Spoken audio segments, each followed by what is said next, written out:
Les paiements hypothécaires pour une maison de 700 000, c'est quoi ça, ces paiements hypothécaires-là? Dans le fond, il y a deux scénarios qu'on doit regarder, OK? Fait qu'il y a le 20%, si on met 20% de mise de fonds, ou sinon si on met 5% de mise de fonds. Parce que ça change la donne pas mal.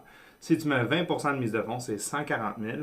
Tes paiements hypothécaires vont être de 317,83. Sauf que si tu mets 5% de mise de fonds, bien évidemment, il va falloir que tu te fasses assurer. Pourquoi il faut que tu te fasses assurer? Parce que la banque elle a peur que tu fasses faillite. Puis ensuite de ça, ben, tu ne seras pas capable de faire tes paiements hypothécaires. Alors, qu'est-ce qu'on fait?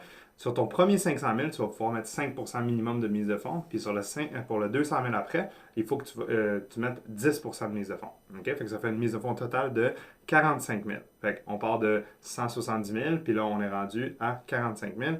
Puis si dans le scénario que tu mets le moins de mise de fonds possible, qui est de 5%, puis ensuite de 10%, tu payes 3 804,42. Alors, dans le scénario minimum, tu mets 3 804, tu mets 45 000 de mise de fonds. Puis dans le scénario 2, que tu mets 140 000 de mise de fonds, 20%, tu mets 3 300 000.